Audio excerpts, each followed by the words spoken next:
Okay, so here we are doing the second time of talking. The reason I was concerned about the monotony of the videos I was uploading, and I had to rant about the weak climate of the place I live in, guys. I live in the south of India, in this old city called Chennai. This place is known more for its unpredictable climate that we, Chennaites, know pretty well about. The newbies who lived in the city for a few years may describe this climate to be scorching hot and hot.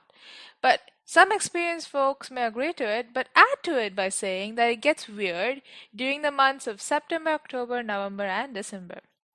The season here during those months is monsoon. Oh, ho, ho, ho, ho. It's crazy, CRAZY sometimes.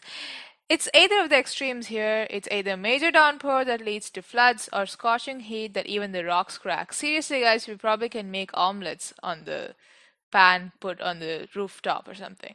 It's so unpredictable and switchy between these two climates slash moods that the citizens have gotten so used to it, and it's probably the climate predictor's worst job. Climate predictor.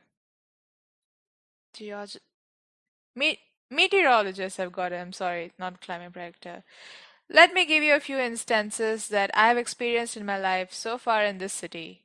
We get rainy holidays during the monsoon. Perks of being this city, I suppose. All the kids wake up at 6:30 for on a rainy morning, quickly switch on the TV, judging the probability of getting a holiday, listen to the person on the Tamil news keenly for that person to utter the words or the phrase "Ellam Pazhagarukku Vidumurai" while they read the district names. But later they changed it to the scrolling text or the flash text at the bottom. So I, being illiterate in Tamil, used to call my friends up at 7 o'clock in the morning to ask and celebrate the whole day if it's true. Sometimes I try to get back to sleep, but I can't due to the half an hour of tension and anxiety of holiday declaration. But if it isn't declared a holiday, then we all would curse that our white canvas shoes would get dirty. Okay, so all of this seems fine, right? But I've also already hinted about the false prediction.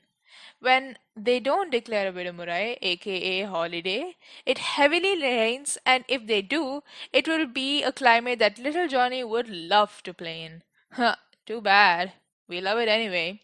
See, isn't it a hard time on the meteorologist? Another time in my high school, it so turned out that I had not gone to school by cycle. My brother had to pick me up. The weather was nice and warm, so I decided to hang around school with my friends. So I asked my brother to come a bit later.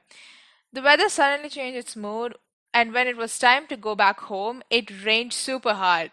The raindrops felt like needles, and my mum, who was very concerned, grew furious over me once we got back home, and we were, of course, very drenched at that point of time. The next example was a very major one, but it was in our final year of school, right, the most important one. That year was a very rainy one. The meteorologist got so mad with the weather because every time he predicted something, it would be the right opposite of it. There were memes about him, poor guy. So during that period, this legendary guy declared a whole month of rainy holiday. But this time, finally, to his luck, he predicted it right. And we had floods for a week or two, and we felt like Venice. Why? We had boats on the streets, like literally. And that was an experience. Wow, I should probably make a flood experience video. My friend had complained about the unpredictable weather. I went around asking many of my friends. He finds it surprising because he'd assume there'd be no rain at all at the beginning of the day and go without an umbrella and come back home drenched or really late because he'd be stuck on the major downpour. This unpredictable climate is eternal. My friend said during college it would rain and her friends and she would run between buildings, which she finds pretty fun. But my other friend, who is a cricketer, finds it very vexing when she gets to the ground for practice and gets nothing but rain. Yeah. So here is my sketch that pretty much explains the monsoon season but does not explain the unpredictability. But I'm done here, and to sum it up, Chennai can have a very rough climatic mood, and there are many people who post statuses about it and spam me in WhatsApp and other social media I'm on. But I did explain the perks of it too. So it's a neutral opinion, I guess. It can be a bit debatable topic actually. I'm actually done here, so bye and stay safe.